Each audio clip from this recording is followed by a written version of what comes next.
iniciando hoje mais uma hora da matemática. Vamos começar falando sobre a interpretação dos problemas. Mas antes eu vou fazer uma pergunta para vocês. Imaginem que teve uma chuva forte e quebrou o telhado. Aí vai precisar trocar essas telhas, né? E aí a pessoa veio trocou 8 telhas num dia e no dia seguinte trocou o dobro dessas telhas. Então trocou 8 telhas no primeiro dia e 16 telhas no segundo.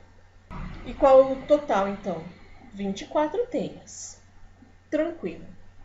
Agora eu vou mostrar o problema para vocês e vocês vão ver como tudo muda de figura. Aí está. O problema escrito. Então, vamos ler. Por causa da chuva forte, a casa do Luizinho teve uma parte do telhado quebrada. Demorou 2 dias para consertar. Qual o total de telhas que foram utilizadas no conserto, já que no primeiro dia foram trocadas 8 telhas e no segundo dia o dobro dessa quantidade?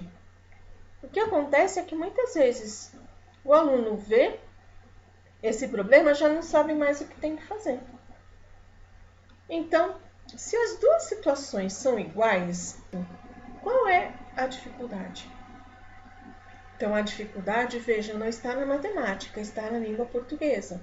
Um dos primeiros fatos que nós temos que saber sobre o que está escrito é: tudo que está escrito é uma história.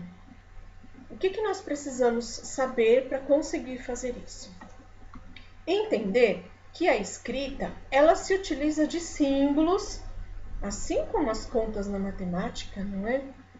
Utiliza símbolos para a gente saber o que tem que fazer, a língua portuguesa também. Então, esses símbolos, alguns deles a gente chama de pontuação. Essa pontuação, ela serve para nos indicar o que nós temos que fazer se nós estivermos falando ou lendo isso daqui.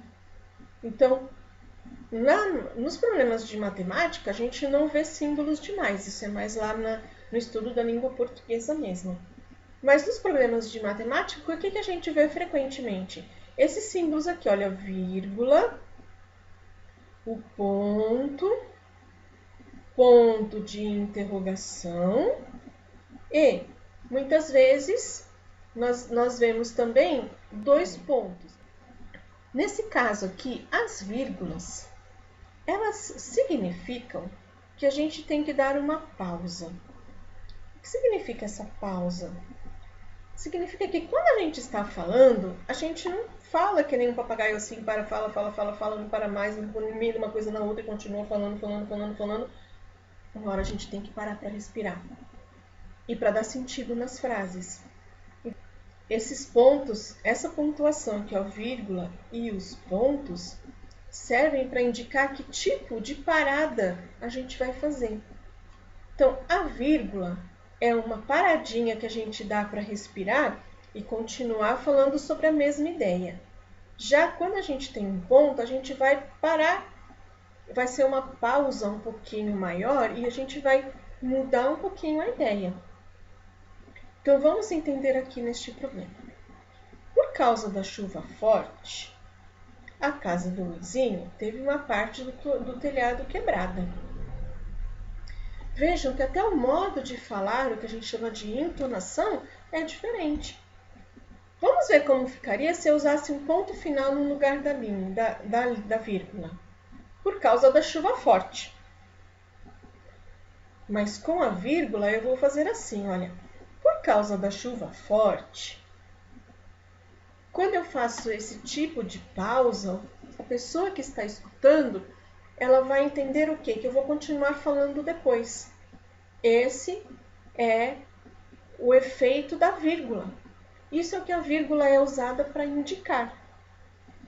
Então, eu vou ler de novo a frase. Por causa da chuva forte, a casa do Luizinho teve uma parte do telhado quebrada. Vejam, quando eu falo quebrada, eu dou a entonação de que eu terminei aquela ideia. E isso a gente expressa na língua portuguesa por um ponto. Vamos Vamos ver como ficaria se ao invés do ponto eu colocasse uma vírgula aqui. Por causa da chuva forte, a casa do Luizinho teve uma parte do telhado quebrada. Não deu a impressão que eu estou terminando. Deu a impressão que eu vou continuar. Isso é o que a pontuação faz de diferença nas frases. Se a gente não sabe interpretar esses símbolos, a gente não consegue entender a história que está por trás do problema. Então, nesse caso, nós temos que ler o problema direitinho para conseguir entender o que ele quer dizer, o que nós temos que fazer. Então, eu vou ler de novo todo o problema. Por causa da chuva forte, a casa do Luizinho teve uma parte do telhado quebrada. Demorou 2 dias para consertar. Qual o total de telhas que foram utilizadas no conserto, já que no primeiro dia foram trocadas 8 telhas e no segundo dia o dobro dessa quantidade? Quando a gente vai ler um problema desta forma, o nosso problema já fica mais fácil, porque a gente entende a história e aí fica fácil saber o que tem que fazer depois. Aí nós, lembram lá no comecinho que a gente falou? Primeiro tem que entender qual é a questão do problema, ou seja, qual é a pergunta, enfim. Aqui está a pergunta, qual é a pergunta deste problema? Qual o total de telhas que foram utilizadas para o conserto?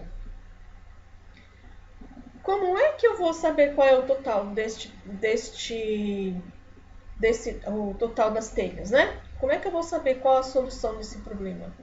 Bom, eu tenho que ver os dados que foram colocados no problema. O problema diz qual é o dado. Demorou 2 dias para consertar. Mas isso é muito importante? Mais ou menos. Porque eu tenho que entender aqui que foram 2 dias. Então, ele trocou algumas telhas no primeiro dia e algumas telhas no segundo dia. Então, para saber o total de telhas do conserto, eu tenho que saber quantas telhas foram utilizadas em cada dia para o conserto. E aqui fala, olha, no primeiro dia trocaram-se 8 telhas e no segundo dia o dobro dessa quantidade. Então, vejamos como fica para resolver.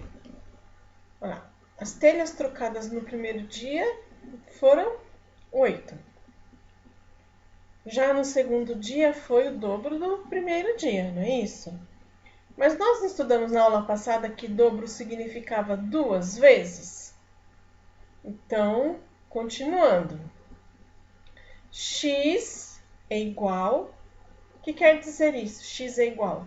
Nós já vimos lá em outra aula que toda vez que nós estamos procurando alguma coisa em matemática, nós falamos que é o x, tá certo? Então, nesse caso, para nós, o x é o total de telhas trocadas.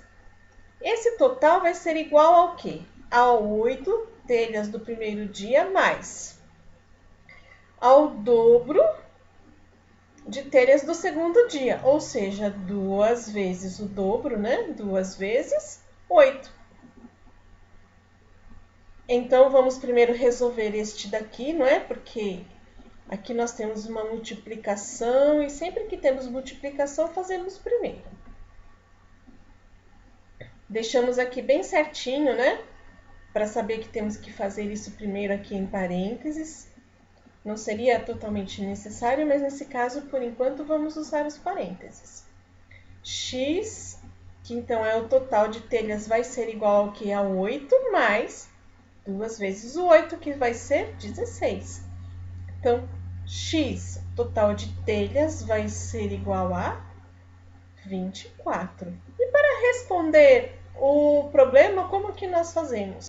Qual o total de telhas que foi necessário comprar para fazer esse conserto? O total de telhas necessárias para o conserto do telhado é 24. Só reforçando agora que nós já vimos aqui como resolver, uma das dicas também para entender as frases e assim entender a historinha que o problema está pedindo, é lermos devagar, como se estivesse contando uma historinha. Pode ser em voz alta, pode não ser, a gente pode estar lendo silenciosamente. mas temos que ler da mesma forma, para que a historinha faça sentido e a gente consiga entender exatamente o que precisamos fazer.